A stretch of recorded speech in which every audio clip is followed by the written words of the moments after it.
bom dia. O valor anunciado pelo governo federal para a segurança do Rio é bem menor do que o interventor tinha pedido. O general Braga Neto diz que R$1 bilhão é o valor dos salários atrasados dos policiais. Esperava receber 3 vezes mais. O Rio teve mais uma noite de violência. Em São Gonçalo, na região metropolitana, bandidos chegaram atirando e mataram 3 homens. Um menino de 2 anos foi baleado na porta de casa e está internado. O ministro do Supremo, Gilmar Mendes, nega um habeas corpus coletivo para impedir a prisão de condenados em segunda instância. A presidente do STF reafirma a decisão de não retomar a discussão. Não cedo a que isto venha acontecer, porque não há razões para isso. O Greenpeace denuncia uma fraude para esquentar madeira vinda de desmatamento ilegal na Amazônia. 7 de cada 10 autorizações para retirada de IP analisadas tinham irregularidades. Uma pesquisa inédita sobre as maiores dificuldades de quem tenta largar o cigarro. E um alerta: é preciso evitar que os mais novos comecem a fumar. A indignação das funcionárias de um hospital em Aracaju com a cartilha distribuída pela direção com regras de como se vestir e se maquiar. Não é a calça querendo dizer se eu sou vulgar ou não, se eu devem me tratar com respeito ou não. O ex-presidente da França, Nicolas Sarkozy, está sob custódia da polícia, que investiga se a campanha dele recebeu dinheiro sujo do ex-ditador da Líbia, Muammar Gaddafi. A Uber suspende os testes com carros pilotados por computadores nos Estados Unidos depois que uma mulher morreu atropelada. São esses os nossos destaques. Hoje é terça-feira, dia 20 de março. Bom Dia Brasil está começando agora. E o PSOL diz que vai entrar até amanhã com uma representação no Conselho de Ética da Câmara pedindo a cassação do deputado federal Alberto Fraga, do DEM. O deputado compartilhou um post também com informações falsas sobre Marielle Franco. E Alberto Fraga reconheceu que repassou a informação sem checar. Olha, é curioso que a desembargadora diz, né, que a vereadora Marielle estava engajada com o crime. Quer dizer, se ela é uma juiz, uma desembargadora, ela tinha que tomar alguma providência sabendo disso.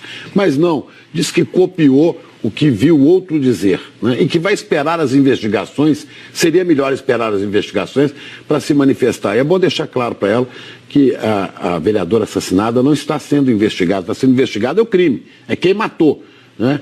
E lembrando que a vereadora fazia uma ação de denúncia de violação de direitos humanos e tal. Mas essa não foi a única postagem desrespeitosa dessa desembargadora Marielle Castro Neves, não.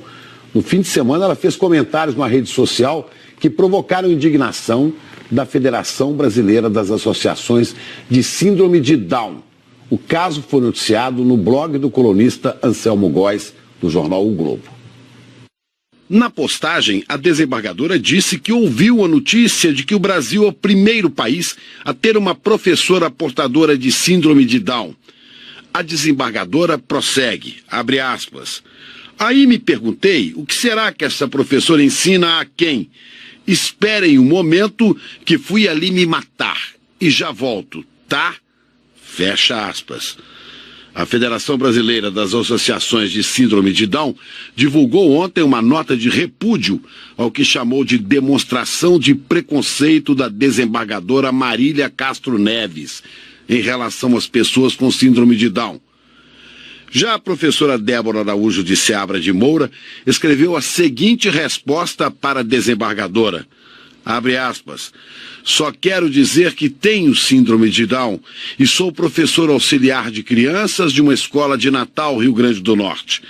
Eu ensino muitas coisas às crianças. A principal é que elas sejam educadas, tenham respeito às outras, aceitem as diferenças de cada uma, ajudem a quem precisa mais. O que eu acho mais importante de tudo isso é ensinar a incluir as crianças e todo mundo para acabar com o preconceito, porque é crime. Fecha aspas. Tá aí a professora já dando uma aula para a desembargadora Marília Castro Neves, né? Que parece não saber a lei, né? Discriminação, calúnia, difamação, tudo isso é crime. A desembargadora pergunta o que ela ensina exatamente isso, ensina a não ter preconceito, ensina a respeitar o outro. E aproveitando, lembrar que amanhã é o Dia Internacional da Síndrome de Down, o dia 21 de março. É bom a desembargadora saber, há várias palestras sobre a síndrome de Down, que não é uma doença, que é alteração genética. Há peças de teatro com pessoas que têm a síndrome de Down e workshops para pais das crianças com síndrome de Down, workshop também que certamente é útil para pessoas que têm esse tipo de preconceito. Agora, a sociedade espera um pronunciamento, uma posição do Conselho Nacional de Justiça e de outras entidades. Não é possível que pessoas com esse tipo de visão, com esses olhos, julguem e definam a vida de outros no cargo tão sério, tão nobre quanto o de desembargador. Vamos seguir falando da violência no Rio. Olha, parece notícia repetida, mas não é, infelizmente. Mais 3 pessoas morreram baleadas no estado do Rio de Janeiro ontem à noite. As vítimas foram atingidas quando um grupo passou num carro atirando. Isso foi em São Gonçalo, que é na região metropolitana. Os tiros feriram também uma criança de 2 anos de idade.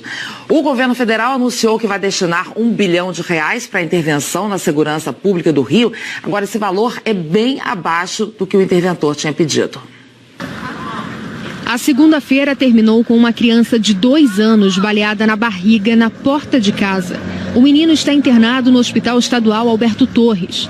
A Polícia Militar disse que por volta das 9 horas da noite, bandidos armados chegaram atirando em São Gonçalo, na região metropolitana. 3 homens morreram. Ferré Damasceno Lessa, de 20 anos, Luiz Augusto, de 58 e Luciano Conceição da Silva, de 29 anos, pai da criança baleada. Mais cedo teve um tiroteio em pleno centro do Rio.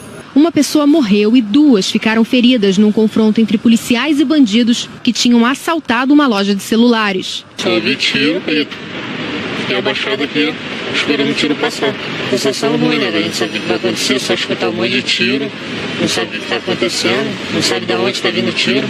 O despachante Luiz Carlos Viana, de 61 anos, morreu no hospital.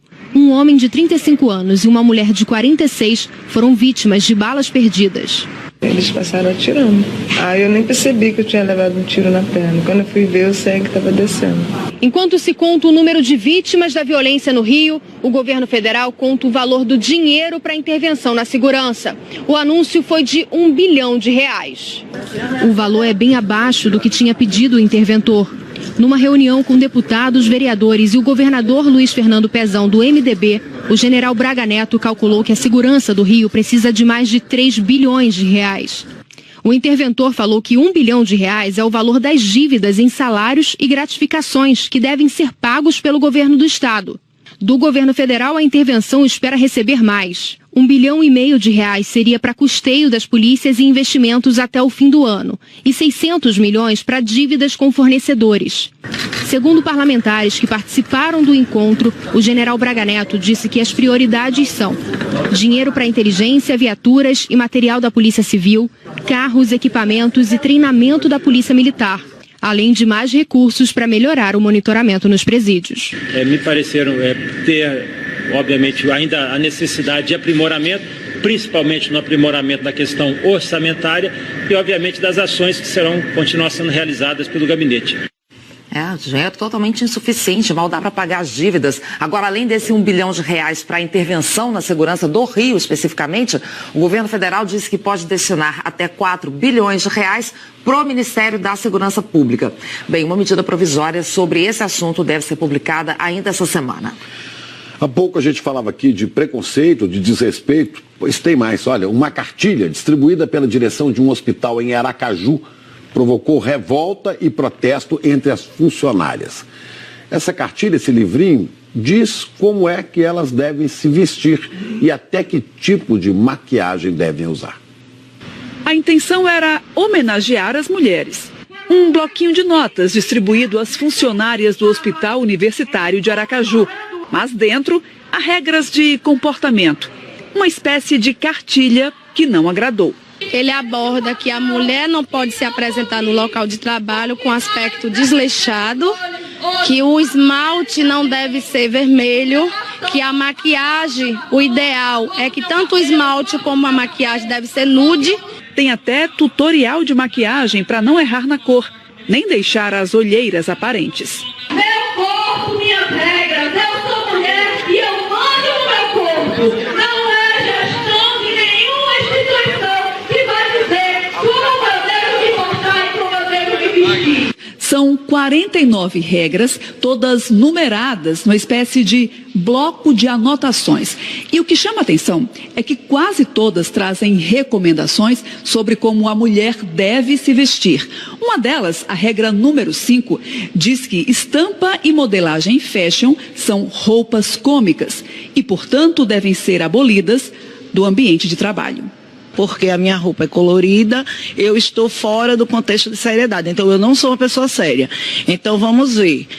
Pega os pacientes, pega os colegas de trabalho e vamos ver se a minha atividade há 8 anos aqui é realizada com seriedade ou não. Pelas regras da cartilha, Nayara estava totalmente inadequada. Calça justa e batom vermelho. Não vai ser o meu vestido. Vim com essa roupa também, que não pode roupa apertada. Eu vim com a calça apertada para mostrar que não é a calça, querendo dizer se eu sou vulgar ou não, se eu devem me tratar com respeito ou não. A direção do hospital não quis gravar entrevista. Informou apenas que a intenção não foi causar desconforto e pediu desculpas a quem se sentiu ofendido pelo material. A cartilha seria até bem-vinda, dizem as mulheres, se trouxesse o que elas de fato gostariam de ver. Nós gostaríamos que estivesse nessa cartilha como nos defender do assédio no trabalho, como nos defender do assédio sexual, da violência obstétrica, da violência doméstica, que falasse da Lei Maria da Penha, que tivesse números como que eu posso denunciar quando eu sofro um abuso ou uma violência.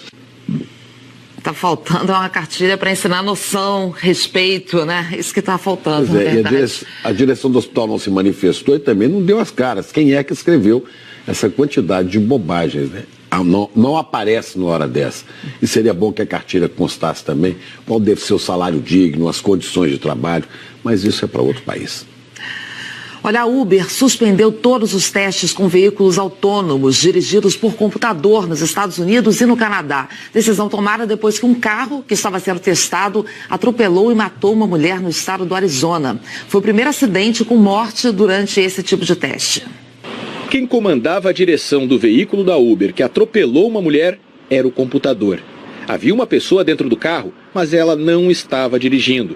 Elaine Herzberg tinha 49 anos e atravessava a rua à noite empurrando uma bicicleta fora da faixa de pedestres, quando foi atingida. Ela morreu no hospital. O acidente foi em Tempe, subúrbio de Phoenix, no Arizona. O estado atrai muitas empresas que desenvolvem carros autônomos por ser bastante tolerante com os testes. No Arizona, já rodam carros autônomos sem ninguém dentro. Na Califórnia, outro grande polo dessas pesquisas, 50 empresas receberam uma autorização parecida que começa a valer no dia 2 do mês que vem para rodar sem motoristas. Carros autônomos já são largamente testados no estado, mas até agora sempre com alguma pessoa dentro do veículo. Existe uma grande corrida no mundo hoje para desenvolver a tecnologia que vai fazer com que carros rodem sem ninguém para dirigir. Investindo bilhões no setor estão as montadoras de automóveis tradicionais, as gigantes da tecnologia e diversas startups. A expectativa dos desenvolvedores é que os carros autônomos sejam mais seguros do que os dirigidos por humanos. Em março do ano passado, também em Tempe, um outro carro autônomo da Uber se envolveu em um acidente. Ninguém saiu ferido e a polícia disse na época que a culpa pelo acidente não foi do carro autônomo. A investigação das causas desse atropelamento cria uma expectativa grande, inclusive para o rumo das pesquisas e para a regulamentação desses carros aqui nos Estados Unidos. Na semana passada, Uber e o Waymo, um braço do Google, cobraram do Congresso americano velocidade em aprovar uma lei sobre carros autônomos. Alguns deputados bloquearam a lei justamente por preocupação com questões de segurança. A Uber ofereceu condolências à família da vítima do atropelamento e disse que está trabalhando com as autoridades na investigação. De volta ao Brasil, vamos falar de uma outra polêmica. A expectativa é que só amanhã o Conselho de Ética comece a receber os processos disciplinares contra os 3 deputados presidiários. Vamos saber mais em Brasília com o Fábio William. Bom dia, Fábio. Enquanto isso, as mordomias continuam, né? Salário, gratificação, apartamento funcional, essas coisas todas. É isso, Chico, Ana, bom dia para todo mundo. Olha, mesmo com moradia garantida na cadeia, parlamentares presos continuam com direito ao apartamento funcional, que perdeu a função de abrigar os deputados. Também é curioso que alguns recebam um salário sem trabalhar. Não porque não queiram, claro, mas porque estão presos. O endereço atual de Paulo Maluf é uma cela na Papuda. Ainda assim, em regime fechado, afastado do mandato de deputado, ele continua com o apartamento funcional da Câmara. Patrimônio público à disposição do parlamentar preso desde 20 de dezembro. A data limite para devolução era 20 de janeiro, exatos 2 meses. Tem multa a ser paga depois da devolução. R$ 8.506 se as chaves fossem devolvidas hoje. Há pelo menos 15 dias, assessores vêm dizendo que o apartamento da Câmara está para ser devolvido e nada. O direito a salário e verbas foram suspensos há 3 meses. Já o colega também morador da Papuda, o deputado federal João Rodrigues, do PSD de Santa Catarina, está há 40 dias preso. Não exerce mandato, mas recebe salário. No mês de referência, fevereiro, caíram na conta dele mais de R$ 25 mil. E o passaporte diplomático dele, da mulher e dos filhos continuam ativos, com validade até o ano que vem. E o deputado Celso Jacob, que começou a cumprir pena no regime semiaberto, foi para o regime fechado em 24 de novembro do ano passado, depois de tentar entrar no presídio com queijo escondido na cueca. Ele não pôde mais frequentar a Câmara, mas mesmo atrás das grades, em dezembro, recebeu salário e ainda uma gratificação de Natal, que, segundo a Câmara, é o 13º proporcional. Com os descontos na folha, embolsou R$ 21 mil. E mesmo com toda essa situação, não tem nem um mês que foram abertos aqui na Câmara processos disciplinares contra os 3 deputados presidiários. E estão todos ainda em fase inicial, sem os pareceres dos relatores. O que se espera é que nessa quarta-feira comecem a ser entregues os relatórios para que então o Conselho de Ética possa decidir se é caso de continuar com os processos que podem cassar o mandato deles. Ainda assim, se for essa decisão, o plenário tem que concordar. Agora vamos à resposta oficial da presidência da Câmara. Em relação ao deputado Paulo Maluf, a mesa diretora aguarda a manifestação da Corregedoria para tomar uma decisão. Quanto ao deputado Celso Jacob, a Câmara vai aguardar que o Superior Tribunal de Justiça decida sobre um recurso do parlamentar para depois convocar o suplente. Mas os direitos relativos ao mandato estão suspensos desde o dia 21 de dezembro.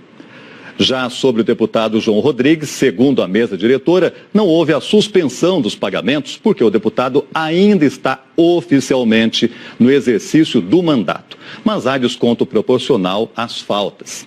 Nós não conseguimos contato com as defesas dos deputados presidiários.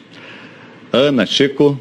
Tinha que ser automático, né, Fábio? Foi preso, suspende os benefícios todos, até porque, como você bem lembrou, os deputados estão recebendo auxílio moradia e, no entanto, estão com o apartamento ali garantido dentro da cadeia, né? Já tem moradia garantida, não precisava mais, né? Obrigada, viu, Fábio? Até já. Até. Olha, por causa da chuva constante, desde o começo do ano, centenas de alunos não conseguem chegar à escola no estado do Tocantins. Algumas prefeituras chegaram até a suspender as aulas, porque estradas da zona rural se transformaram em rios.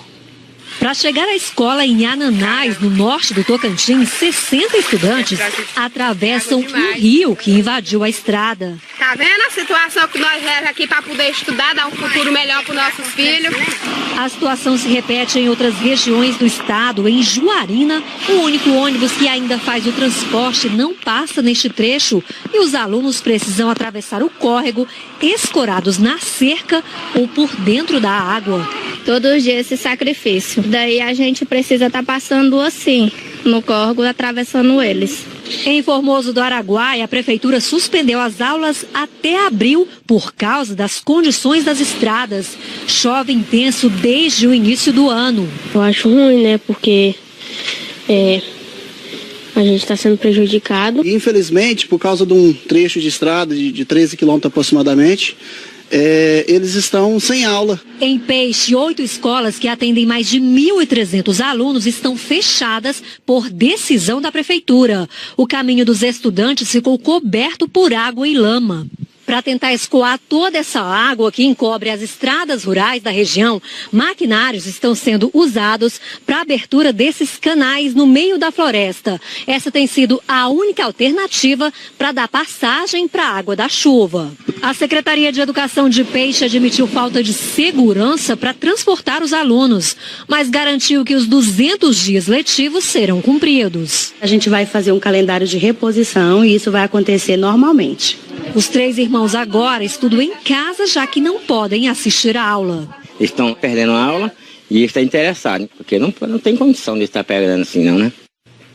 Difícil, né? Olha, em nota, a Prefeitura de Formoso de Araguaia diz que começou uma força-tarefa para arrumar as estradas e que os alunos vão ter aulas, inclusive, no mês de julho, para garantir que o calendário escolar não seja prejudicado. As prefeituras de Juarina e Ananás informaram que têm feito a manutenção das estradas, mas que a chuva tem atrapalhado o serviço.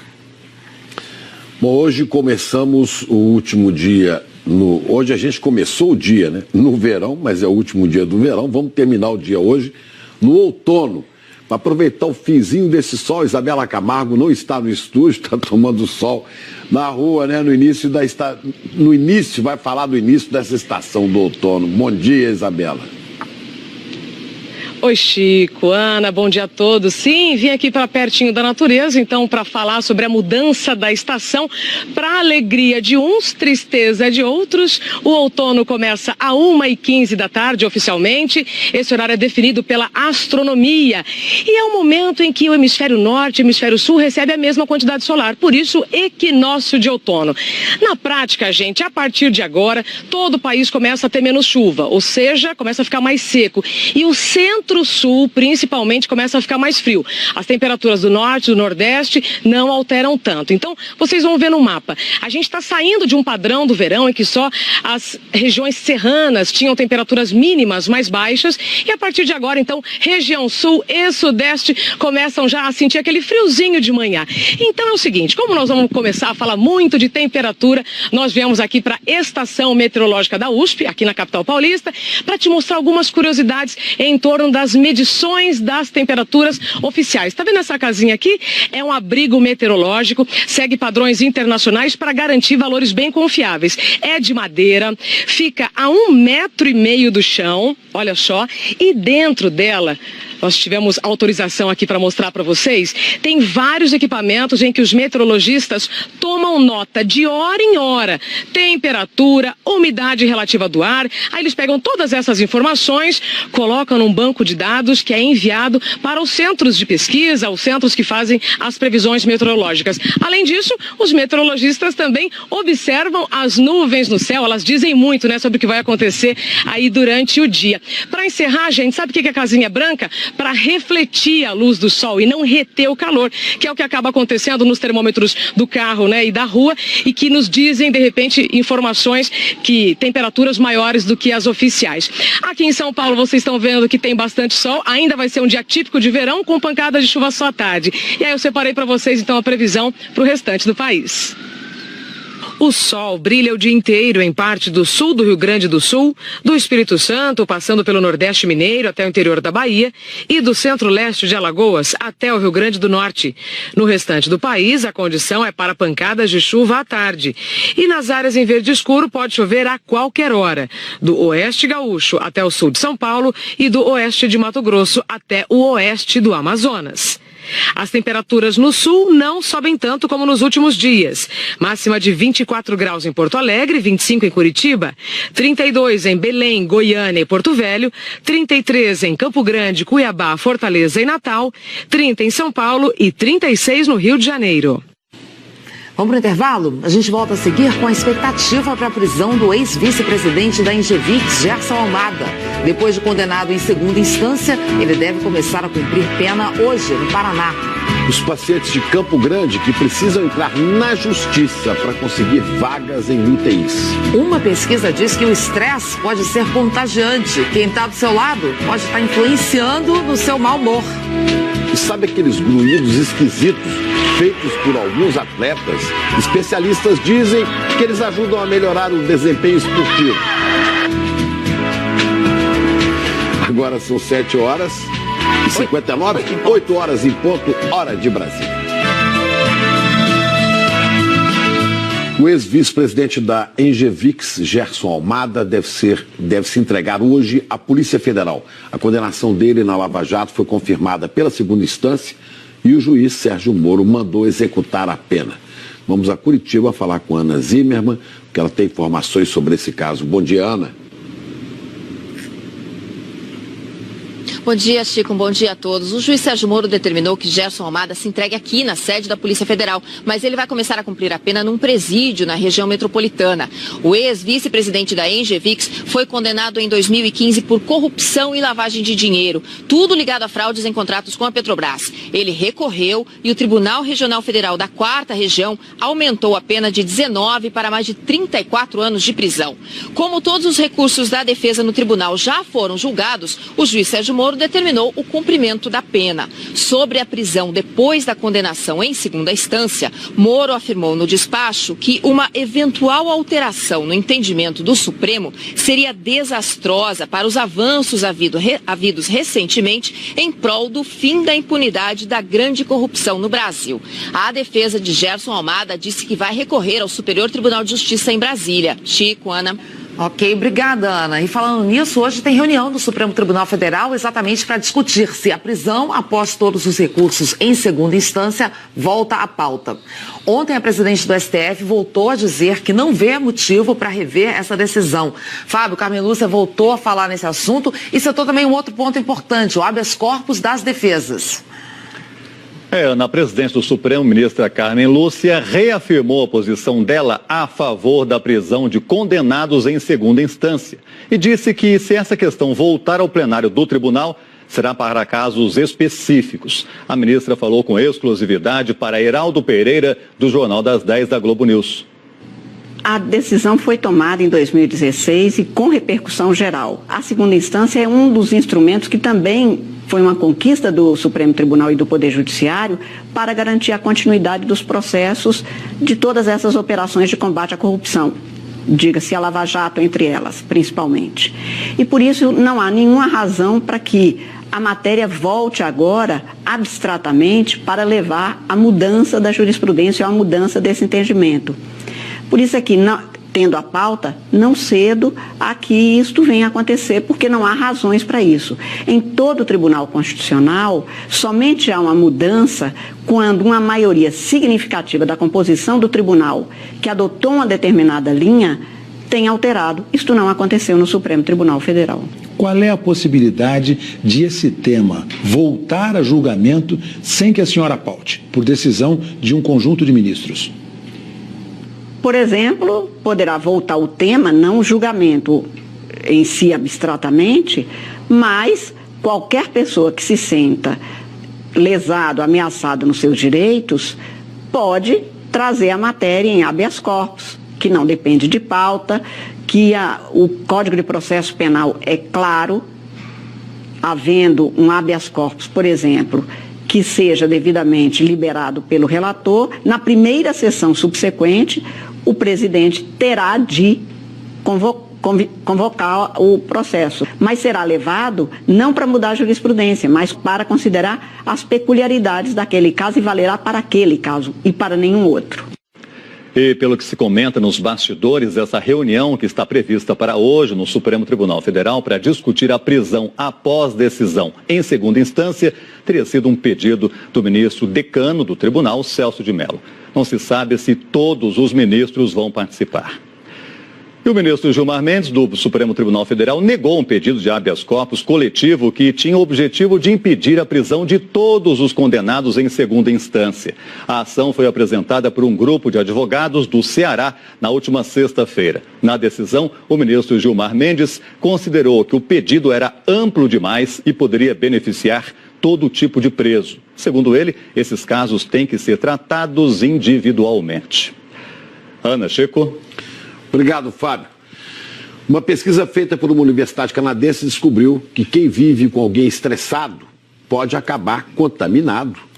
Estresse é contagioso, Rodrigo Bocardi. Bom dia. Que história é essa de estresse contagioso? Oi, Chico, bom dia a todos. E olha, o estresse acaba passando para as pessoas do convívio, viu? O estudo foi feito em ratos de laboratório e mostrou também que essa transmissão de estresse é diferente em machos e fêmeas. O Roberto Kovalik mostra agora como se proteger do estresse alheio. É como se fosse um vírus que se espalha. Uma pessoa doente contamina outras, que vão infectando outras. Na nossa vida agitada, estresse virou mesmo uma epidemia. Os cientistas descobriram que um rato submetido a uma situação de estresse emite um feromônio, uma substância química que é captada por outro rato, como um odor. Aí ele também fica estressado e começa a produzir a mesma substância, exalando para todos os outros ratos. Eu conversei pela internet com o coordenador da pesquisa, que foi feita na Universidade de Calgary, no Canadá.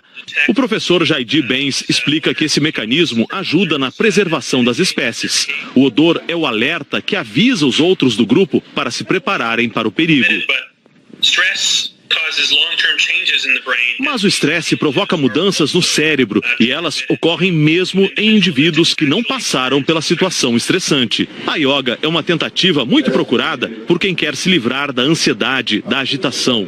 E esta professora já viu na aula como o estresse é contagioso. Esse caso recente foi uma moça que chegou jovem, não devia ter nem 30 anos, e ela estava extremamente agitada e nervosa. Então, nenhuma posição era possível estar quieta. E depois essas duas alunas que já fazem aula comigo há bastante tempo vieram me falar: nossa, que impressionante perceber como a ansiedade de uma pessoa impacta na nossa energia. As aulas de yoga têm geralmente mais alunas do que alunos e elas lidam melhor com o estresse.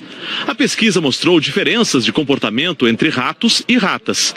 Uma fêmea estressada num grupo tranquilo se acalma. Isso não acontece com um macho. Pode ser um dos motivos que tornam tão difícil controlar o estresse em mesas de operações financeiras, onde a grande maioria é homem. O economista Luiz Fernando Roxo lembra bem das noites de insônia. A cabeça ficava 1000 por hora e o corpo morto e não conseguia dormir. Ficava até 1h30, 2 da manhã pensando bobagem, resolvendo os problemas do mundo. Acordava cansado e não conseguia resolver os problemas do mundo. Foi aí que ele descobriu a meditação e mudou a vida dele. Perdeu peso e passou a dormir melhor. Você vai respirar cada vez mais longo. E aí você está muito consciente, ouvindo tudo que está acontecendo, os problemas e as ideias passam na cabeça, mas não ficam, elas vão embora como uma nuvem, e você fica muito mais consciente de tudo que está acontecendo. Nós somos cercados pelo estresse, por situações estressantes, por pessoas estressadas, mas o remédio é fácil de ser achado, está aqui dentro. Roxo, dá para meditar aqui na Avenida Paulista, um dos lugares mais agitados de São Paulo? Claro que dá para meditar em qualquer lugar. Podemos sentar aqui, ó, nesse banquinho e meditar agora. Vamos lá? Vamos experimentar? Vamos sim. Bora! Umas 6 respirações bem longas já acalmam, ajudam a reduzir a ansiedade e evitam que um estressado contamine a multidão.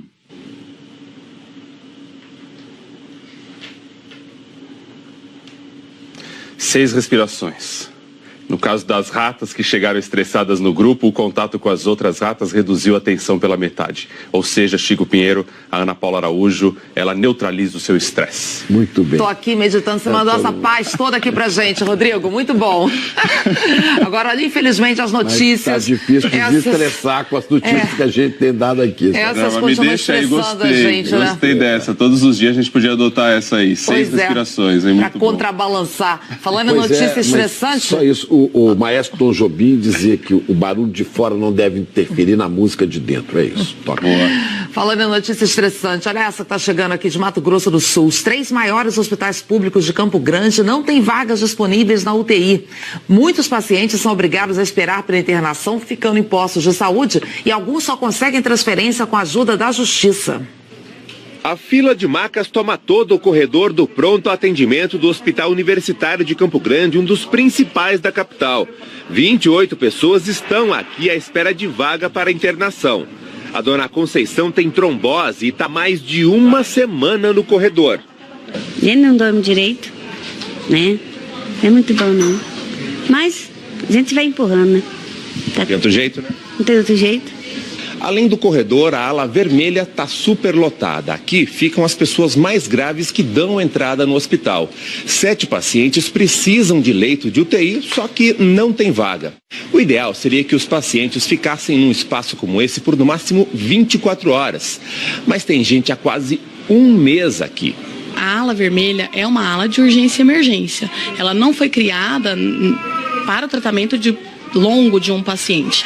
E os nossos pacientes, por serem graves, eles demandam tratamentos longos. A situação se repete em outras unidades de referência. Na Santa Casa, dos 97 leitos, 94 estão ocupados. E os outros 3 precisam ficar reservados para crianças que podem chegar a qualquer momento. O Hospital Regional também não tem vaga, são 38 leitos de UTI. Sem espaço, os postos de saúde acabam abrigando pacientes. Até ontem à noite, 135 pessoas em todo o estado esperavam transferência para hospitais. A Secretaria de Saúde de Campo Grande disse que criou setores dentro dos hospitais para reavaliar e encaminhar para postos de saúde pacientes de menor complexidade. São as chamadas unidades de acolhimento, que, segundo a Secretaria, ajudam a aliviar o atendimento nos prontos-socorros e, consequentemente, melhorar a gestão das UTIs. Essa unidade de acolhimento tem tirado números expressivos de pacientes que não deveriam estar nas unidades hospitalares, deixando vaga para os pacientes de maior complexidade. Mas para muitos pacientes, a vaga só surge quando eles procuram a justiça. A Defensoria Pública registrou no ano passado 445 pedidos de internação em hospitais. Este ano já são mais de 100. A Shirley procurou a Defensoria. A mãe dela só conseguiu vaga de UTI depois de esperar 4 dias numa UPA. A pessoa paga imposto, faz todas as coisas e quando precisa não tem uma vaga para internar.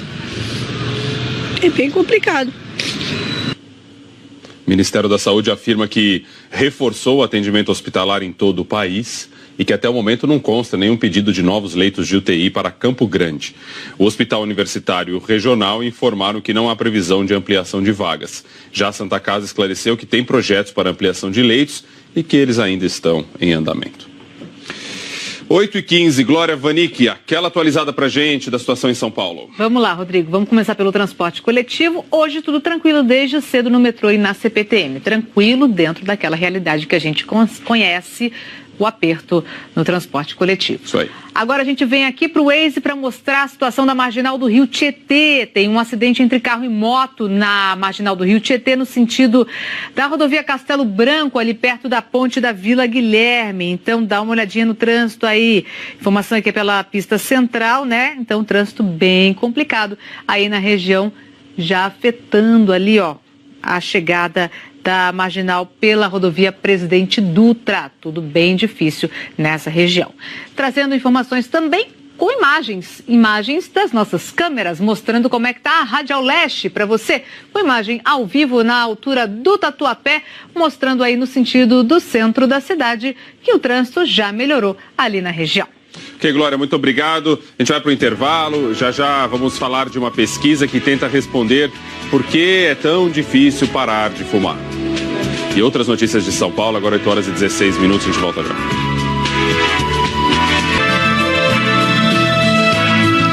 Uma boa notícia, o número de fumantes vem caindo no Brasil. É o que mostra um estudo inédito sobre o tabagismo feito em 13 países. E, Rodrigo, o estudo também diz que é preciso esforço maior, mas é para evitar que jovens comecem a fumar, para que não entrem no vício. Se na última do estresse meditei, nesta não fumarei, Chico Pinheiro. Não mesmo. É melhor prevenir. Não fuma. É melhor prevenir do que enfrentar os problemas de saúde que o cigarro provoca. Entre eles o estresse, talvez. Esse levantamento concluiu que mais de 70% dos 30 milhões de fumantes brasileiros já tentaram parar com o vício e ainda não conseguiram. Foram 40 anos fumando até 3 maços de cigarro por dia. Agora a dona Sônia tem enfisema pulmonar. Eu sei que eu estou morrendo pela falta de ar que eu sinto. Eu não consigo nem falar. A ajuda para parar de fumar, ela busca no tratamento em grupo do Centro de Referência para Álcool, Tabaco e Outras Drogas em São Paulo. Ao fim de 4 encontros semanais, o desafio é marcar uma data para largar o cigarro. 30% dos pacientes atendidos aqui conseguem fazer isso em até 1 ano, o índice recomendado pela Organização Mundial da Saúde. É uma das dependências químicas mais difíceis de ser tratadas, porque ela está muito ligada ao nosso comportamento. Um estudo sobre tabagismo feito em 13 países, incluindo o Brasil, mostra que o cigarro acompanha o fumante em praticamente todos os momentos, os bons e os ruins. E é esse um dos motivos que tornam o tratamento tão difícil. Mais de 70% dos 30 milhões de fumantes brasileiros já tentaram parar, a maioria preocupada com a saúde. Nós conversamos pela internet com o presidente da Fundação Americana que fez a pesquisa. Ele diz que o número de fumantes vem caindo no Brasil, graças a várias medidas, como a proibição de propaganda, os avisos de saúde até nos maços e o aumento de impostos. Mas ele acredita que não adianta só ajudar as pessoas a parar de fumar. É preciso evitar que os mais novos comecem. A pesquisa mostra ainda quais os hábitos que os fumantes mais associam ao cigarro. No Brasil, ao acordar, depois das refeições e junto com o café. A dona Vilma tem fumado cada vez menos, depois que descobriu um entupimento de artéria, um enfisema e ainda nódulos no pulmão. A força para largar o vício de 45 anos vem do tratamento em grupo. Eu creio em Deus que eu vou voltar aqui e vou falar, gente, eu parei de fumar. E eu queria que você estivesse muito aqui para me falar, se lembra aquela entrevista? Eu não fumo mais. Não tenho vontade, não vou voltar mais a fumar. Boa sorte. Olha, a pesquisa trouxe um dado preocupante também. Em 2016, de cada 10 cigarros vendidos, 4 eram contrabandeados, que tem mais bactérias, fungos do que os outros. Chico e Ana. Ainda aumenta o perigo, né? Obrigada, viu, Rodrigo? Até mais. Até já. E olha, ainda na área da saúde, a Câmara dos Deputados está discutindo um projeto que torna obrigatório o treinamento de primeiros socorros de professores e funcionários de escolas. Fábio, o curioso é que esse projeto é resultado de uma campanha de uma família, né, que perdeu o filho exatamente quando ele passou mal na escola. Ana, um caso muito triste em que ninguém que estava por perto sabia ir fazer os primeiros socorros. O projeto é resultado de uma campanha feita pela mãe e pela tia de Lucas, que morreu no ano passado no interior de São Paulo, depois de se engasgar com um cachorro quente num passeio da escola. O filho da Alessandra morreu no fim do ano passado, depois de se engasgar com um cachorro-quente no passeio da escola. O caso aconteceu em Campinas, no interior de São Paulo. Lucas tinha 10 anos. Ele estava perto de professores, colegas, monitores, mas ninguém ali sabia o que fazer para socorrer o menino. Quando a ambulância chegou, já era tarde. Pelo menos ele teria tido uma chance. E aí o meu consolo talvez fosse diferente. Porque a gente tem aquela impressão de que morreu à míngua. Desde a morte do Lucas, a família tem se engajado para que profissionais da área de educação recebam treinamentos de primeiros socorros. Esse mês, a ideia virou um projeto de lei na Câmara dos Deputados. O texto deve ser analisado ainda essa semana pelo plenário e prevê que escolas públicas e privadas devem capacitar professores e funcionários em noções básicas de primeiros socorros. O curso deve ser feito uma vez ao ano. Os órgãos municipais ou estaduais, como bombeiros, defesa civil, secretarias de saúde, ficarão responsáveis pelo treinamento. O projeto de lei determina que, além do treinamento, as escolas devem ter kits de primeiros socorros para atender aos alunos. Para quem descumprir, a proposta prevê multas que chegam a R$5 mil e até a cassação do alvará de funcionamento no caso das escolas particulares. Dados preliminares do Ministério da Saúde mostram que em 2016, pelo menos 2.326 crianças de 0 a 14 anos morreram por causa de acidentes. O maior número de mortes foi por afogamento. Logo depois, são os casos de sufocamentos, como os engasgos. As quedas são a terceira maior causa de mortes entre as crianças. Acidentes menos graves também são comuns. O Raí tropeçou no colégio e cortou o queixo.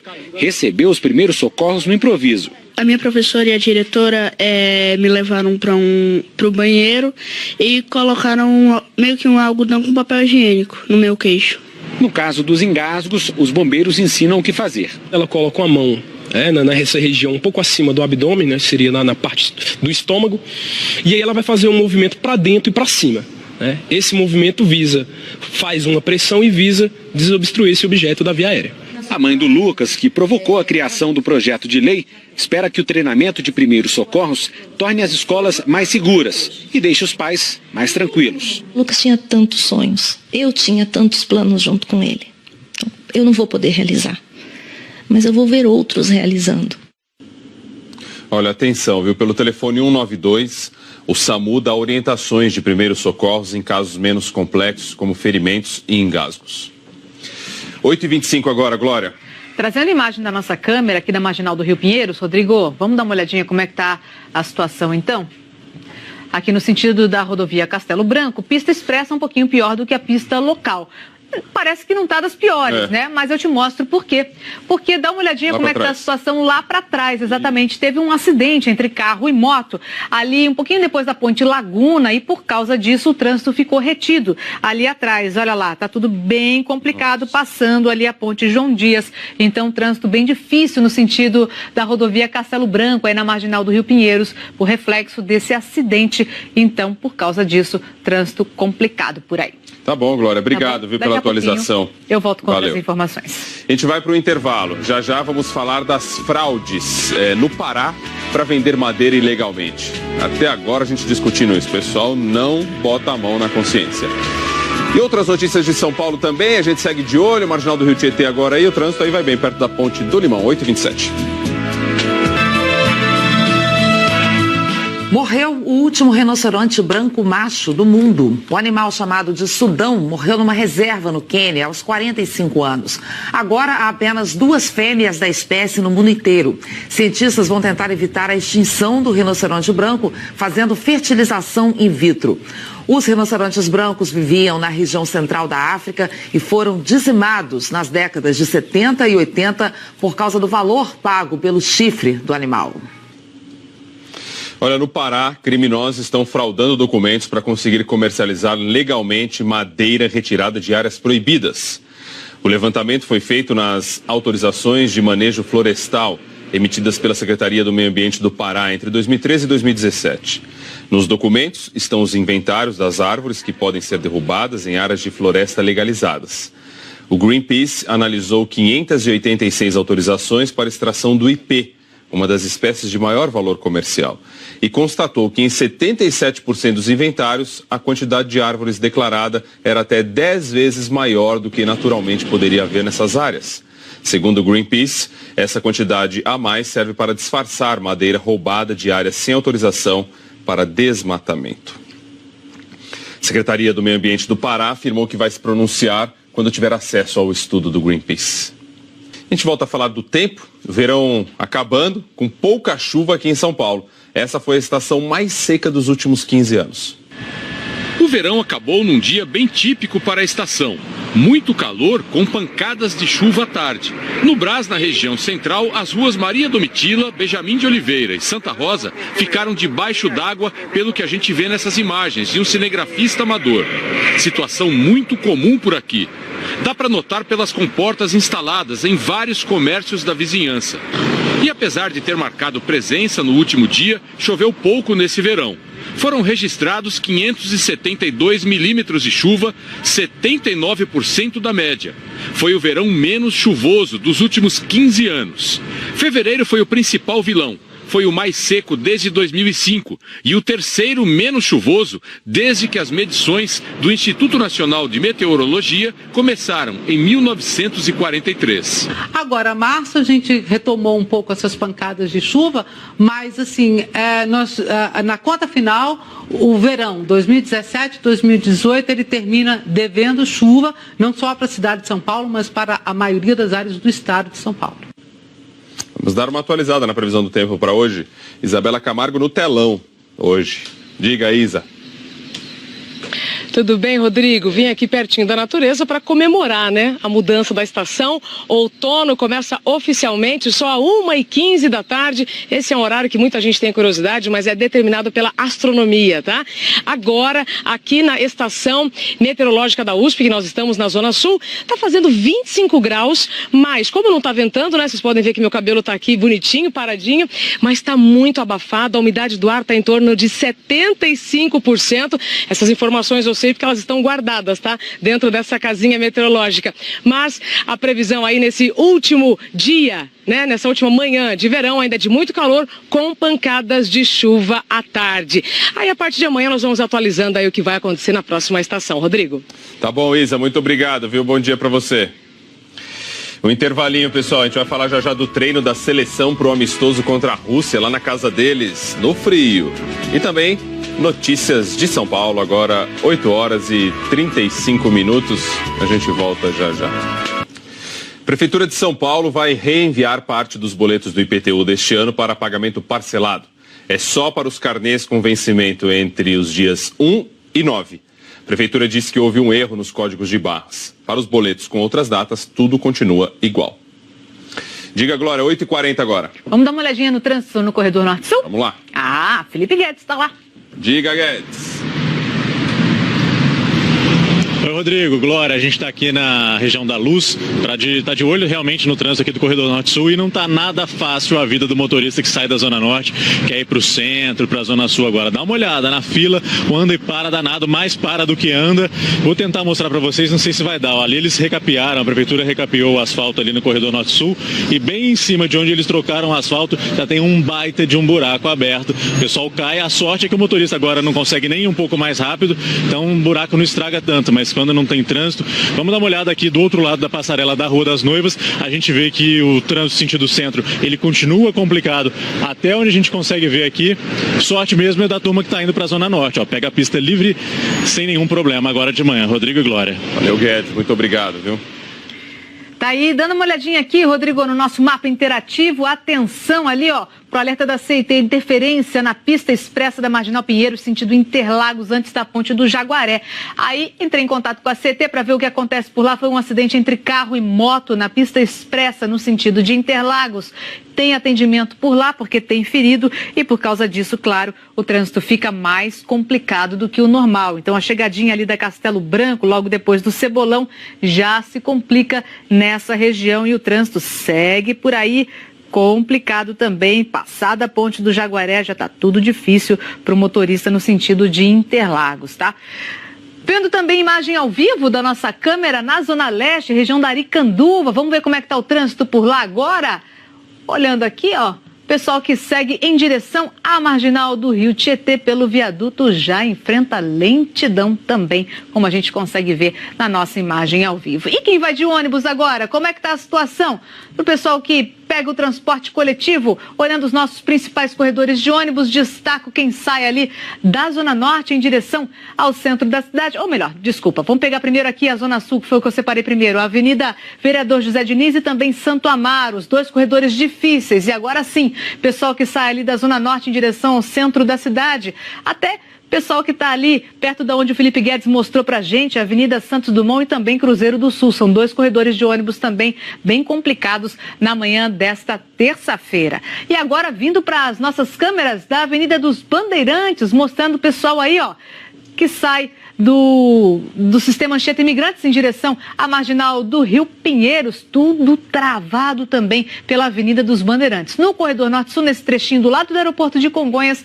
também situação difícil em direção ao centro da cidade. Quem segue em direção à Zona Sul, situação mais tranquila. E também na alça de acesso ali do aeroporto, para o pessoal que vai pegar o Corredor Norte-Sul, nesse trechinho na Washington Luiz, também a situação um pouco complicada nessa região. Voltando aqui para o nosso mapa interativo, rapidamente, só para mostrar mais um alerta em relação ao sistema Anchieta Imigrantes. Interligação no trecho de Baixada, com lentidão, 2 km por reflexo de acidente. E lentidão na Anchieta também do 23 ao 17. Tá certo, obrigado. Nada. Vamos pro intervalo, já a gente vai falar do depoimento do ex-presidente da França, Nicolas Sarkozy, sobre financiamento ilegal de campanha.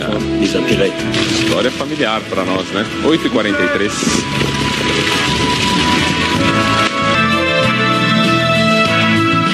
Um acidente durante a noite deixou 3 pessoas feridas em Jaboatão dos Guararapes, região metropolitana do Recife. Um caminhão cruzou os trilhos justamente no momento em que um trem do tipo VLT passava. 3 funcionários que estavam no VLT acabaram se machucando. A empresa que opera os trens disse que o caminhão fez uma travessia no local proibido. Segundo testemunhas, o motorista do veículo fugiu do local do acidente. O caminhão tinha sido alugado pela pessoa que se envolveu no acidente. O dono da empresa disse que o motorista ficou ferido. O ex-presidente da França, Nicolas Sarkozy, está detido para prestar depoimentos sobre financiamento ilegal de campanha. Vamos falar com a Cecília Malan para saber quais são as suspeitas que pesam sobre o ex-presidente francês. Cecília, bom dia. Bom dia, Chico. Bom dia a todos. O ex-presidente Nicolas Sarkozy está sendo interrogado em Nanterre. A polícia francesa quer saber se ele recebeu doações ilegais de campanha da Líbia em 2007, quando foi eleito presidente. Há 5 anos, a justiça francesa abriu uma investigação para apurar se Sarkozy recebeu dinheiro de fundos ilícitos do então líder da Líbia, Muammar Gaddafi. O jornal Le Monde diz que uma intermediária teria transportado 5 milhões de euros em dinheiro vivo de Trípoli até Paris e que o próprio Sarkozy, então ministro do Interior, teria recebido a quantia. Sarkozy governou a França entre 2007 e 2012 e sempre negou qualquer recebimento ilegal durante a campanha. Os diplomatas russos expulsos pelo Reino Unido começaram a deixar a embaixada aqui em Londres. 3 micro-ônibus com os diplomatas, parentes e funcionários deixaram a representação diplomática agora há pouco. Essa expulsão foi uma resposta ao envenenamento do ex-espião russo Sergei Skripal e da filha dele no início do mês aqui na Inglaterra. O governo britânico acusa a Rússia de estar por trás dessa tentativa de assassinato. Moscou nega. Ontem, técnicos internacionais começaram a analisar a substância química usada no ataque.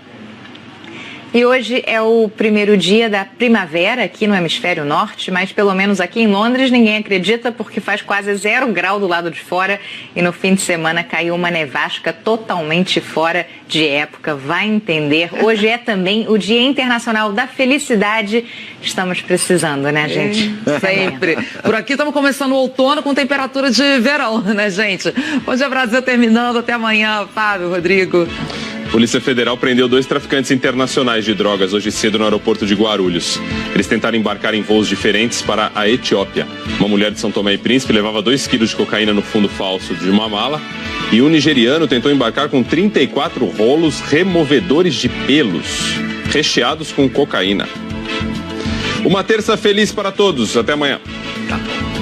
Bom, aqui em Brasília a gente fica de olho na reunião de ministros do Supremo que devem conversar sobre a prisão em segunda instância. No mais, uma ótima terça-feira para todo mundo. É isso, outras notícias a qualquer momento, logo mais no Jornal Hoje e amanhã a gente se encontra aqui no Bom Dia Brasil. Até lá.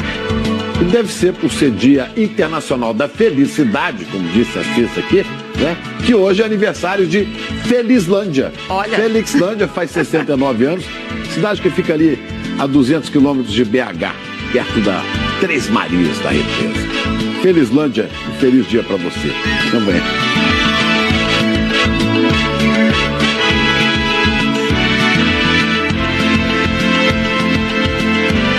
Essa tarefa para arrumar as estradas e que os alunos vão ter aulas, inclusive no mês de julho, para garantir que o calendário escolar não seja prejudicado.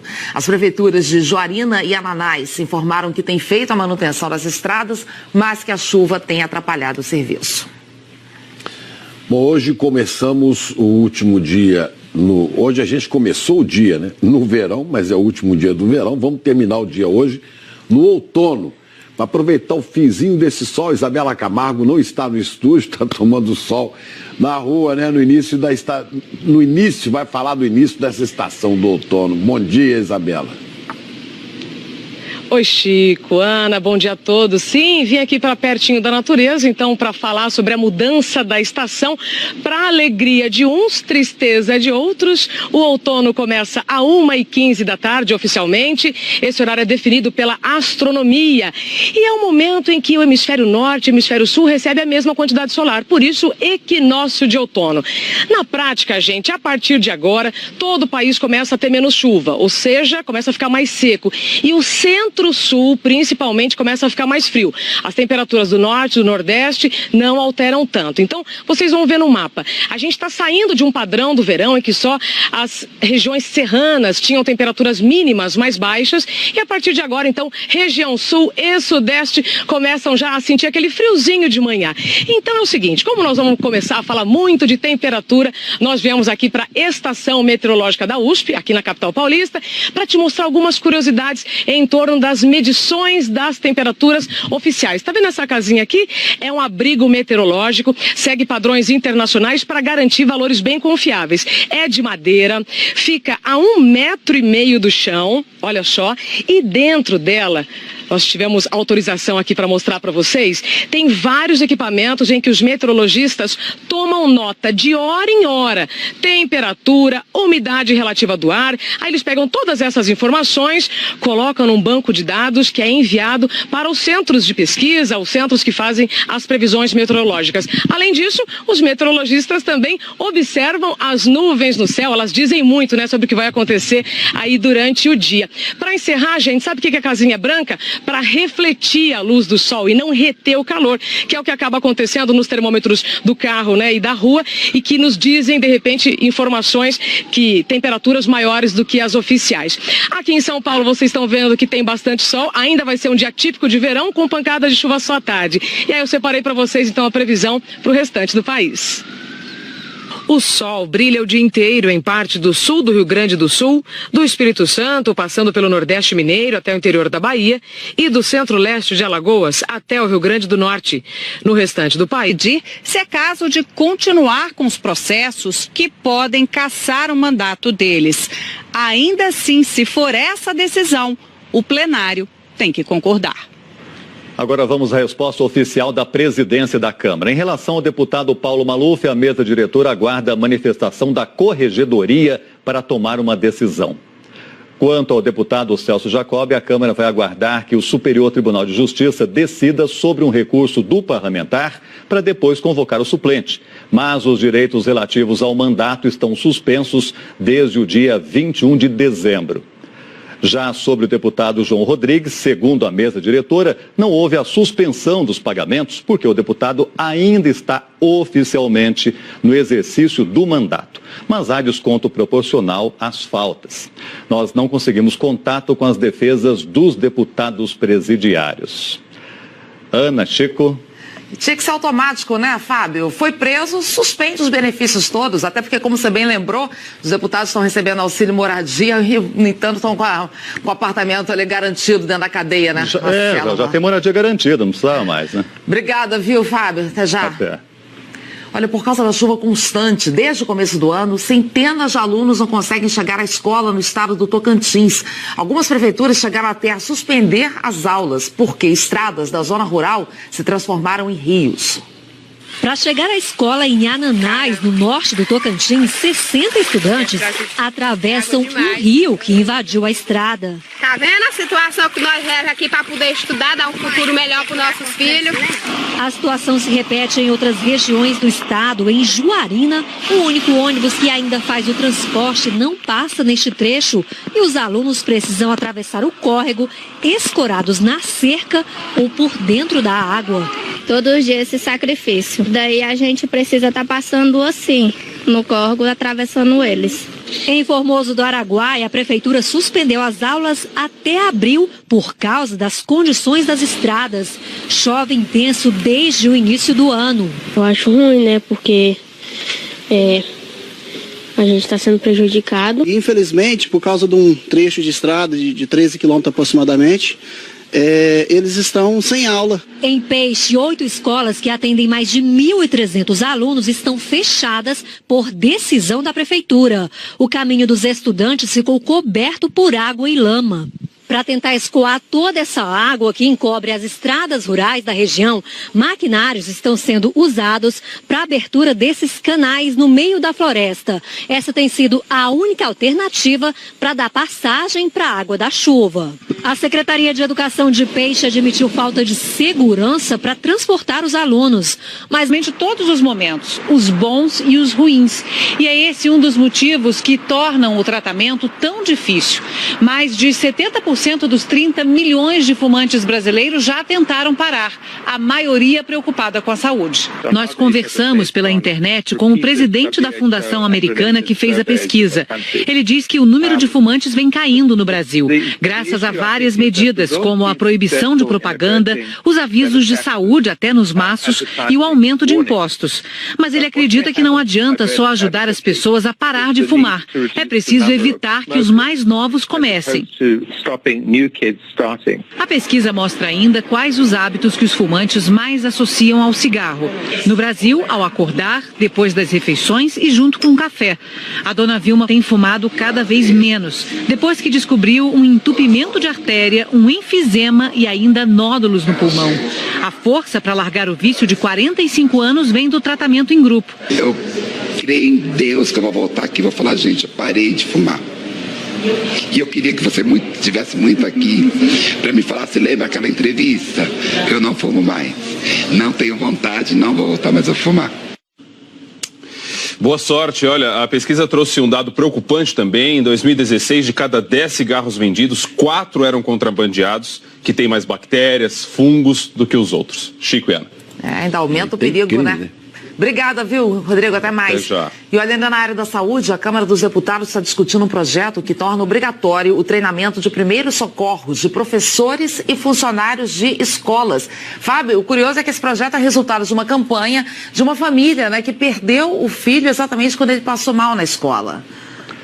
Ana, um caso muito triste em que ninguém que estava por perto sabia ir fazer os primeiros socorros. O projeto é resultado de uma campanha feita pela mãe e pela tia de Lucas, que morreu no ano passado no interior de São Paulo, depois de se engasgar com um cachorro quente num passeio da escola. O filho da Alessandra morreu no fim do ano passado, depois de se engasgar com um cachorro-quente no passeio da escola. O caso aconteceu em Campinas, no interior de São Paulo. Lucas tinha 10 anos. Ele estava perto de professores, colegas, monitores, mas ninguém ali sabia o que fazer para socorrer o menino. Quando a ambulância chegou, já era tarde. Pelo menos ele teria tido uma chance. E aí o meu consolo talvez fosse diferente. Porque a gente tem aquela impressão de que morreu à míngua.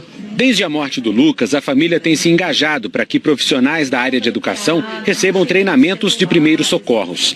Esse mês, a ideia virou um projeto de lei na Câmara dos Deputados. O texto deve ser analisado ainda essa semana pelo plenário e prevê que escolas públicas e privadas devem capacitar professores e não tão difícil controlar o estresse em mesas de operações financeiras, onde a grande maioria é homem.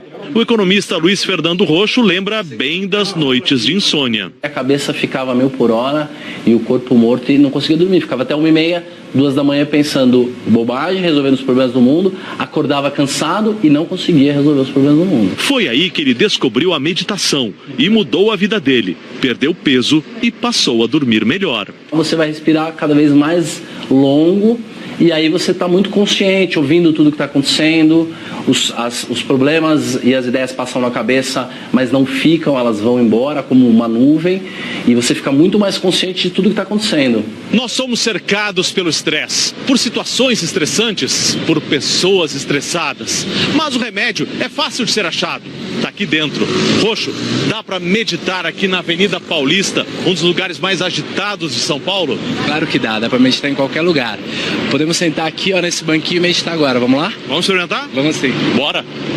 Umas 6 respirações bem longas já acalmam, ajudam a reduzir a ansiedade e evitam que um estressado contamine a multidão.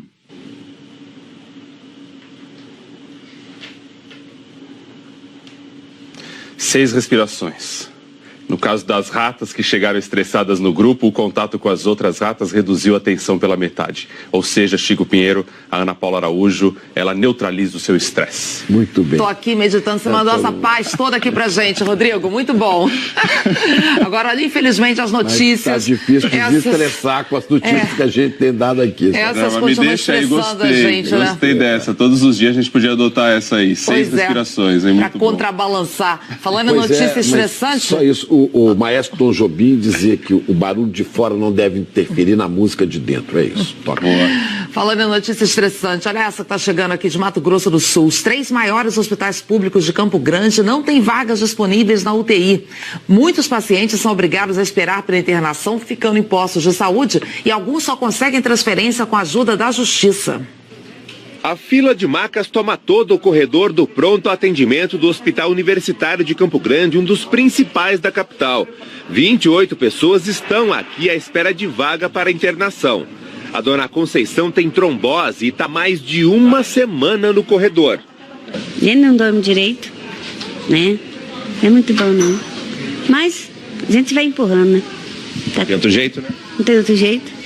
Além do corredor, a ala vermelha está superlotada. Aqui ficam as pessoas mais graves que dão entrada no hospital. 7 pacientes precisam de leito de UTI, só que não tem vaga.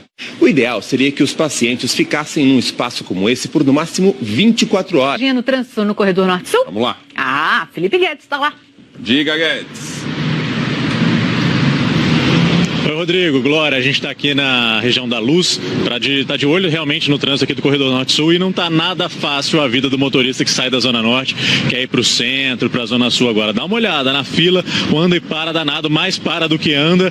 Vou tentar mostrar para vocês, não sei se vai dar. Ó, ali eles recapearam, a prefeitura recapeou o asfalto ali no Corredor Norte-Sul, e bem em cima de onde eles trocaram o asfalto, já tem um baita de um buraco aberto. O pessoal cai, a sorte é que o motorista agora não consegue nem ir um pouco mais rápido, então um buraco não estraga tanto, mas quando não tem trânsito, vamos dar uma olhada aqui do outro lado da passarela da Rua das Noivas. A gente vê que o trânsito sentido centro, ele continua complicado até onde a gente consegue ver aqui. Sorte mesmo é da turma que está indo para a Zona Norte, ó, pega a pista livre sem nenhum problema agora de manhã. Rodrigo e Glória. Valeu, Guedes, muito obrigado, viu? Tá aí, dando uma olhadinha aqui, Rodrigo, no nosso mapa interativo. Atenção ali, ó, pro alerta da CET, interferência na pista expressa da Marginal Pinheiro, sentido Interlagos, antes da ponte do Jaguaré. Aí, entrei em contato com a CET para ver o que acontece por lá. Foi um acidente entre carro e moto na pista expressa, no sentido de Interlagos. Tem atendimento por lá, porque tem ferido, e por causa disso, claro, o trânsito fica mais complicado do que o normal. Então, a chegadinha ali da Castelo Branco, logo depois do Cebolão, já se complica nessa região, e o trânsito segue por aí complicado também. Passada a ponte do Jaguaré, já está tudo difícil para o motorista no sentido de Interlagos, tá? Vendo também imagem ao vivo da nossa câmera na Zona Leste, região da Aricanduva. Vamos ver como é que está o trânsito por lá agora? Olhando aqui, ó, pessoal que segue em direção à Marginal do Rio Tietê pelo viaduto já enfrenta lentidão também, como a gente consegue ver na nossa imagem ao vivo. E quem vai de ônibus agora? Como é que está a situação? Para o pessoal que pega o transporte coletivo, olhando os nossos principais corredores de ônibus, destaco quem sai ali da Zona Norte em direção ao centro da cidade. Ou melhor, desculpa, vamos pegar primeiro aqui a Zona Sul, que foi o que eu separei primeiro. A Avenida Vereador José Diniz e também Santo Amaro, os 2 corredores difíceis. E agora sim, pessoal que sai ali da Zona Norte em direção ao centro da cidade, até pessoal que está ali perto de onde o Felipe Guedes mostrou para a gente, a Avenida Santos Dumont e também Cruzeiro do Sul. São 2 corredores de ônibus também bem complicados na manhã desta terça-feira. E agora vindo para as nossas câmeras da Avenida dos Bandeirantes, mostrando o pessoal aí, ó, que sai do sistema Anchieta Imigrantes em direção à Marginal do Rio Pinheiros, tudo travado também pela Avenida dos Bandeirantes. No corredor Norte-Sul, nesse trechinho do lado do aeroporto de Congonhas, também situação difícil em direção ao centro da cidade. Quem segue em direção à Zona Sul, situação mais tranquila. E também na alça de acesso ali do aeroporto, para o pessoal que vai pegar o corredor Norte-Sul, nesse trechinho na Washington Luiz. Só vi tiro, Pedro. Fiquei abaixado aqui, esperando o tiro passar. Sensação ruim, né? A gente sabe o que vai acontecer, só escutar um monte de tiro, não sabe o que está acontecendo, não sabe de onde está vindo o tiro. O despachante Luiz Carlos Viana, de 61 anos, morreu no hospital. Um homem de 35 anos e uma mulher de 46 foram vítimas de balas perdidas. Eles passaram atirando. Aí eu nem percebi que eu tinha levado um tiro na perna. Quando eu fui ver, o sangue estava descendo. Enquanto se conta o número de vítimas da violência no Rio, o governo federal conta o valor do dinheiro para intervenção na segurança. O anúncio foi de R$1 bilhão. O valor é bem abaixo do que tinha pedido o interventor. Numa reunião com deputados, vereadores e o governador Luiz Fernando Pezão, do MDB, o general Braga Neto calculou que a segurança do Rio precisa de mais de R$3 bilhões. O interventor falou que R$1 bilhão é o valor das dívidas em salários e gratificações que devem ser pagos pelo governo do estado. Do governo federal, a intervenção espera receber mais. R$1,5 bilhão seria para custeio das polícias e investimentos até o fim do ano, e 600 milhões para dívidas com fornecedores.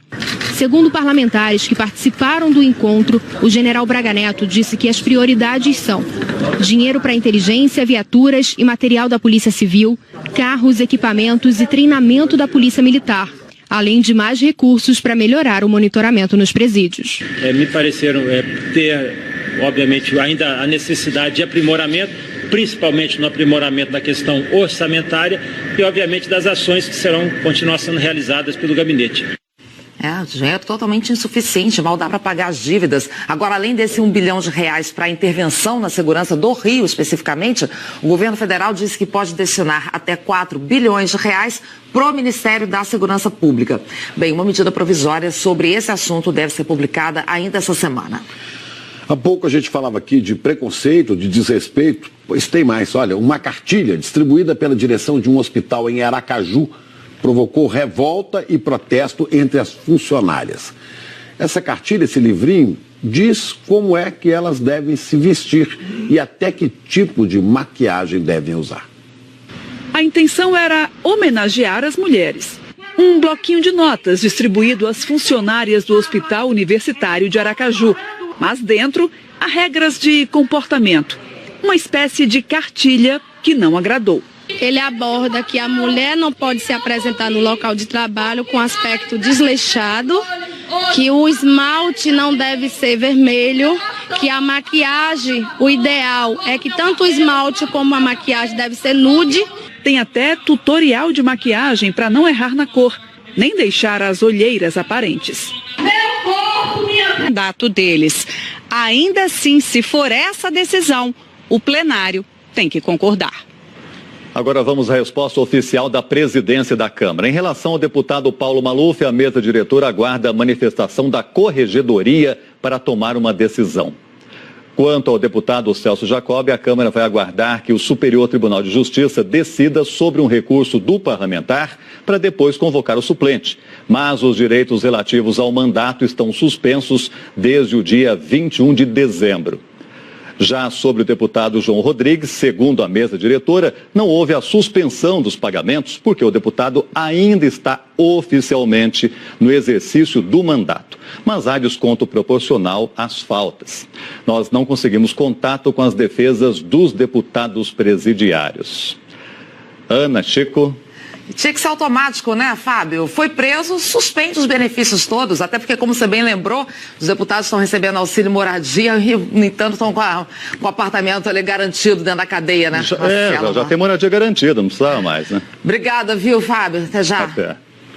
Olha, por causa da chuva constante, desde o começo do ano, centenas de alunos não conseguem chegar à escola no estado do Tocantins.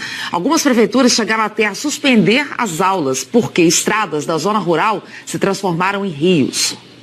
Para chegar à escola em Ananás, no norte do Tocantins, 60 estudantes atravessam um rio que invadiu a estrada. Tá vendo a situação que nós levamos aqui para poder estudar, dar um futuro melhor para os nossos filhos?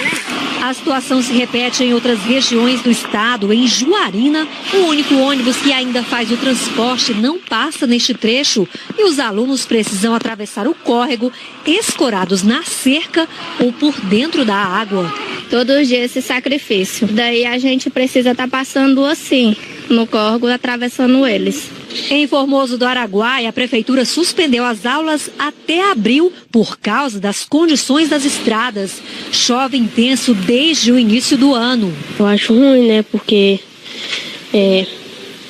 a gente está sendo prejudicado. Infelizmente, por causa de um trecho de estrada de 13 quilômetros aproximadamente, eles estão sem aula. Em Peixe, 8 escolas que atendem mais de 1.300 alunos estão fechadas por decisão da prefeitura. O caminho dos estudantes ficou coberto por água e lama.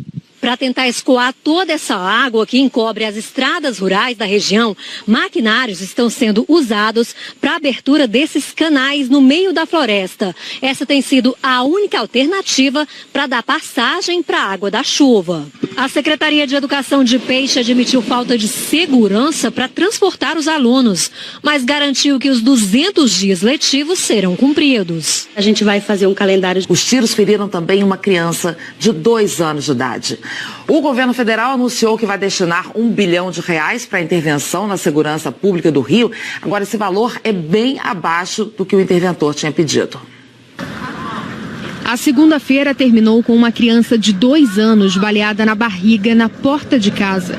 O menino está internado no Hospital Estadual Alberto Torres. A Polícia Militar disse que por volta das 9 horas da noite, bandidos armados chegaram atirando em São Gonçalo, na região metropolitana. 3 homens morreram. Ferré Damasceno Lessa, de 20 anos, Luiz Augusto, de 58 e Luciano Conceição da Silva, de 29 anos, pai da criança baleada. Mais cedo teve um tiroteio em pleno centro do Rio. Uma pessoa morreu e 2 ficaram feridas num confronto entre policiais e bandidos que tinham assaltado uma loja de celulares. Só vi tiro e fiquei abaixado aqui, esperando o tiro passar. A sensação ruim, né? A gente sabe o que vai acontecer, só escutar um monte de tiro, não sabe o que está acontecendo, não sabe de onde está vindo o tiro. O despachante Luiz Carlos Viana, de 61 anos, morreu no hospital. Um homem de 35 anos e uma mulher de 46 foram vítimas de balas perdidas. Eles passaram atirando. Eu nem percebi que eu tinha levado um tiro na perna. Quando eu fui ver, o sangue estava descendo. Enquanto se conta o número de vítimas da violência no Rio, o governo federal conta o valor do dinheiro para a intervenção na segurança. O anúncio foi de R$1 bilhão. O valor é bem abaixo do que tinha pedido o interventor. Numa reunião com deputados, vereadores e o governador Luiz Fernando Pezão, do MDB, o general Braga Neto calculou que a segurança do Rio precisa de mais de R$3 bilhões. O interventor falou que R$1 bilhão é o valor das dívidas em salários e gratificações que devem ser pagos pelo governo do estado. Do governo federal, a intervenção espera receber mais. R$1,5 bilhão seria para custeio das polícias e investimentos até o fim do ano, e 600 milhões para dívidas com fornecedores. Segundo parlamentares que participaram do encontro, o general Braga Neto disse que as prioridades são dinheiro para inteligência, viaturas e material da Polícia Civil, carros, equipamentos e treinamento da Polícia Militar, além de mais recursos para melhorar o monitoramento nos presídios. Me pareceram ter, obviamente, ainda a necessidade de aprimoramento, principalmente no aprimoramento da questão orçamentária e, obviamente, das ações que serão continuar sendo realizadas pelo gabinete. Dinheiro totalmente insuficiente, mal dá para pagar as dívidas. Agora, além desse R$1 bilhão para a intervenção na segurança do Rio, especificamente, o governo federal disse que pode destinar até R$4 bilhões para o Ministério da Segurança Pública. Bem, uma medida provisória sobre esse assunto deve ser publicada ainda essa semana. Há pouco a gente falava aqui de preconceito, de desrespeito. Bom dia, Chico. Bom dia a todos. O juiz Sérgio Moro determinou que Gerson Almada se entregue aqui na sede da Polícia Federal, mas ele vai começar a cumprir a pena num presídio na região metropolitana. O ex-vice-presidente da Engevix foi condenado em 2015 por corrupção e lavagem de dinheiro, tudo ligado a fraudes em contratos com a Petrobras. Ele recorreu e o Tribunal Regional Federal da 4ª Região aumentou a pena de 19 para mais de 34 anos de prisão. Como todos os recursos da defesa no tribunal já foram julgados, o juiz Sérgio Moro determinou o cumprimento da pena. Sobre a prisão depois da condenação em segunda instância, Moro afirmou no despacho que uma eventual alteração no entendimento do Supremo seria desastrosa para os avanços havidos recentemente em prol do fim da impunidade da grande corrupção no Brasil. A defesa de Gerson Almada disse que vai recorrer ao Superior Tribunal de Justiça em Brasília. Chico, Ana. Ok, obrigada, Ana. E falando nisso, hoje tem reunião do Supremo Tribunal Federal exatamente para discutir se a prisão, após todos os recursos em segunda instância, volta à pauta. Ontem, a presidente do STF voltou a dizer que não vê motivo para rever essa decisão. Fábio, Carmen Lúcia voltou a falar nesse assunto e citou também um outro ponto importante, o habeas corpus das defesas. Na presidência do Supremo, ministra Carmen Lúcia reafirmou a posição dela a favor da prisão de condenados em segunda instância e disse que se essa questão voltar ao plenário do tribunal, será para casos específicos. A ministra falou com exclusividade para Heraldo Pereira, do Jornal das 10 da Globo News. A decisão foi tomada em 2016 e com repercussão geral. A segunda instância é um dos instrumentos que também foi uma conquista do Supremo Tribunal e do Poder Judiciário para garantir a continuidade dos processos de todas essas operações de combate à corrupção. Diga-se a Lava Jato entre elas, principalmente. E por isso não há nenhuma razão para que a matéria volte agora, abstratamente, para levar à mudança da jurisprudência ou à mudança desse entendimento. Por isso aqui, tendo a pauta, não cedo a que isto venha a acontecer, porque não há razões para isso. Em todo o Tribunal Constitucional, somente há uma mudança quando uma maioria significativa da composição do tribunal, que adotou uma determinada linha, tem alterado. Isto não aconteceu no Supremo Tribunal Federal. Qual é a possibilidade de esse tema voltar a julgamento sem que a senhora paute, por decisão de um conjunto de ministros? Por exemplo, poderá voltar o tema, não o julgamento em si abstratamente, mas qualquer pessoa que se senta lesado, ameaçado nos seus direitos, pode trazer a matéria em habeas corpus, que não depende de pauta, que o Código de Processo Penal é claro. A situação se repete em outras regiões do estado. Em Juarina, o único ônibus que ainda faz o transporte não passa neste trecho e os alunos precisam atravessar o córrego escorados na cerca ou por dentro da água. Todos os dias esse sacrifício. Daí a gente precisa estar passando assim, no córrego, atravessando eles. Em Formoso do Araguaia, a prefeitura suspendeu as aulas até abril por causa das condições das estradas. Chove intenso desde o início do ano. Eu acho ruim, né? Porque a gente está sendo prejudicado. Infelizmente, por causa de um trecho de estrada de 13 quilômetros aproximadamente, eles estão sem aula. Em Peixe, 8 escolas que atendem mais de 1.300 alunos estão fechadas por decisão da prefeitura. O caminho dos estudantes ficou coberto por água e lama. Para tentar escoar toda essa água que encobre as estradas rurais da região, maquinários estão sendo usados para a abertura desses canais no meio da floresta. Essa tem sido a única alternativa para dar passagem para a água da chuva. A Secretaria de Educação de Peixe admitiu falta de segurança para transportar os alunos, mas garantiu que os 200 dias letivos serão cumpridos. A gente vai fazer um calendário de reposição e isso vai acontecer normalmente. Os 3 irmãos agora estudam em casa, já que não podem assistir a aula. Estão perdendo a aula e estão interessados, porque não tem condição de estar perdendo assim não, né? Difícil, né? Olha, em nota, a Prefeitura de Formoso de Araguaia diz que começou uma força-tarefa para arrumar as estradas e que os alunos vão ter aulas, inclusive no mês de julho, para garantir que o calendário escolar não seja prejudicado. As prefeituras de Juarina e Ananás informaram que têm feito a manutenção das estradas, mas que a chuva tem atrapalhado o serviço. Bom, hoje começamos o último dia. Hoje a gente começou o dia, né? No verão, mas é o último dia do verão. Vamos terminar o dia hoje no outono, para aproveitar o finzinho desse sol. Isabela Camargo não está no estúdio, está tomando sol na rua, né? No início, vai falar do início dessa estação do outono. Bom dia, Isabela. Oi, Chico, Ana, bom dia a todos. Sim, vim aqui para pertinho da natureza, então, para falar sobre a mudança da estação. Para alegria de uns, tristeza de outros, o outono começa às 1h15 da tarde, oficialmente. Esse horário é definido pela astronomia. E é um momento em que o hemisfério norte e o hemisfério sul recebem a mesma quantidade solar, por isso, equinócio de outono. Na prática, gente, a partir de agora, todo o país começa a ter menos chuva, ou seja, começa a ficar mais seco. E o centro-sul, principalmente, começa a ficar mais frio. As temperaturas do norte e do nordeste não alteram tanto. Então, vocês vão ver no mapa. A gente está saindo de um padrão do verão em que só as regiões... De manhã, Rodrigo e Glória. Valeu, Guedes. Muito obrigado, viu? Tá aí, dando uma olhadinha aqui, Rodrigo, no nosso mapa interativo. Atenção ali, ó, pro alerta da CET, interferência na pista expressa da Marginal Pinheiro, sentido Interlagos, antes da ponte do Jaguaré. Aí, entrei em contato com a CET para ver o que acontece por lá. Foi um acidente entre carro e moto na pista expressa, no sentido de Interlagos.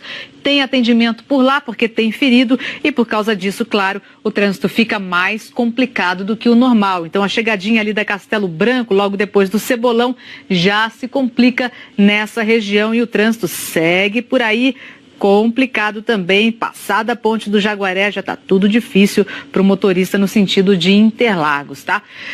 Vendo também imagem ao vivo da nossa câmera na Zona Leste, região da Aricanduva. Vamos ver como é que está o trânsito por lá agora? Olhando aqui, ó, pessoal que segue em direção à marginal do Rio Tietê pelo viaduto já enfrenta lentidão também, como a gente consegue ver na nossa imagem ao vivo. E quem vai de ônibus agora? Como é que está a situação?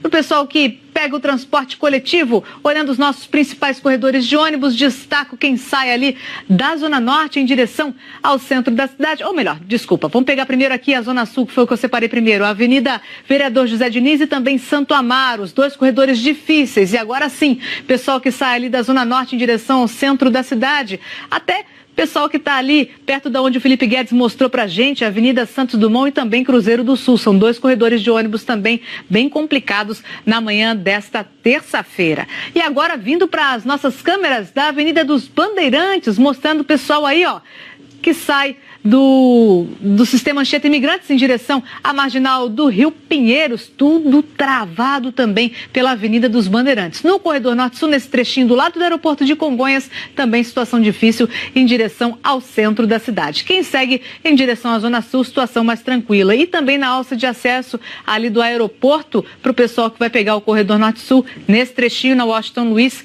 também a situação um pouco complicada nessa região. Voltando aqui para o nosso mapa interativo, rapidamente, só para mostrar mais um alerta em relação ao sistema Anchieta Imigrantes. Interligação no trecho de Baixada, com lentidão, 2 km por reflexo de acidente. E lentidão na Anchieta também do 23 ao 17. Tá certo, obrigado. Nada. Vamos pro intervalo, já a gente vai falar do depoimento do ex-presidente da França, Nicolas Sarkozy, sobre financiamento ilegal de campanha. História familiar para nós, né? 8h43.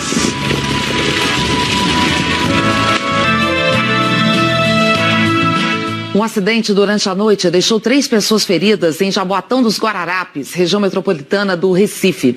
Um caminhão cruzou os trilhos justamente no momento em que um trem do tipo VLT passava. O verão acabou num dia bem típico para a estação. Muito calor com pancadas de chuva à tarde. No Brás, na região central, as ruas Maria Domitila, Benjamin de Oliveira e Santa Rosa ficaram debaixo d'água pelo que a gente vê nessas imagens de um cinegrafista amador. Situação muito comum por aqui. Dá para notar pelas comportas instaladas em vários comércios da vizinhança. E apesar de ter marcado presença no último dia, choveu pouco nesse verão. Foram registrados 572 milímetros de chuva, 79% da média. Foi o verão menos chuvoso dos últimos 15 anos.